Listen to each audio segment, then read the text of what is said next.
I took a shaky breath and pushed the memory away. Even a full year after my escape from my grandfather's compound, the flashbacks had gotten worse, not better. And the nightmares? Those were worse too.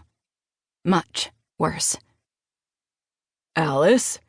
Frowning, Dominic reached out as if he intended to touch my arm. You okay?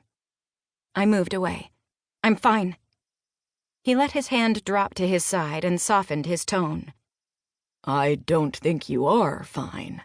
You want to get coffee after we're done here and tell me what's going on? No.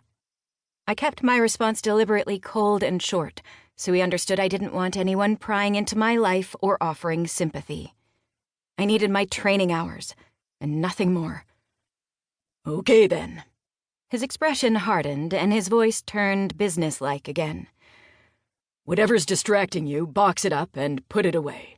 Deal with your demons when you're off the clock. If only it worked that way, I thought. Aloud, I said, "Fair enough."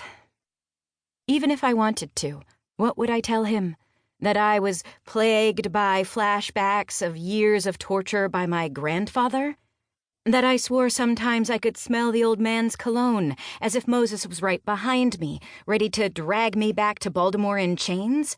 Not an option. Those secrets could get me and everyone around me killed. Besides, I wasn't the sharing type. Never had been, never would be. I reached for the doorbell, then paused. A raised voice drifted out to the porch from inside the house. I knew that voice. Dominic joined me at the door. I moved so he didn't brush against me. What is it? He asked quietly. Your spidey senses telling you something? They're not spidey senses, I snapped in an undertone.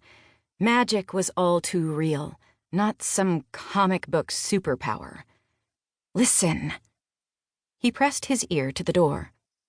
Doesn't that sound like Tommy? I asked. Grimly, he nodded. It sure does. Why would he be here? I wondered aloud.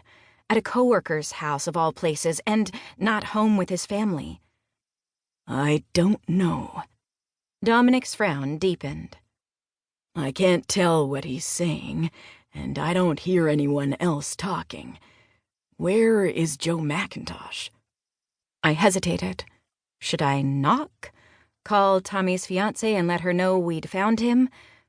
Call his parents? Call Mark? I sure as hell needed to call someone. I reached for my phone.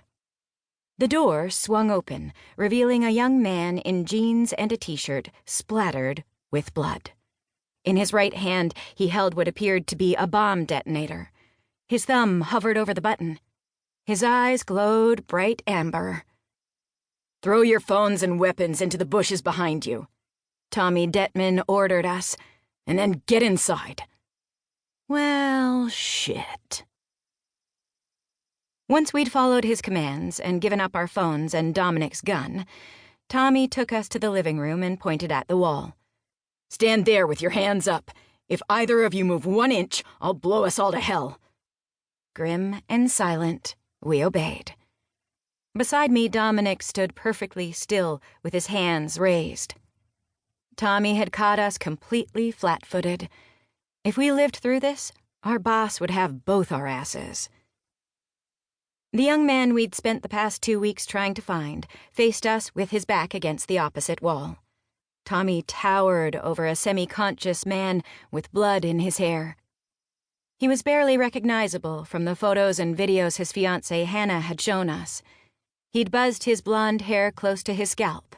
He hadn't shaved in days, and he'd gone from an average build to lean and wiry. Most notably, golden shifter magic sizzled on my skin. That confirmed what we'd suspected had happened to him, but I couldn't feel anything close to good about being right. The man on the floor, who I guessed was Joe McIntosh, groaned weakly. Judging by the pool of blood, Tommy had probably hit him hard enough to fracture his skull. It took a lot to knock a shifter out. Normally, a werewolf would heal even a fractured skull easily by shifting into wolf form, but Tommy had planned ahead.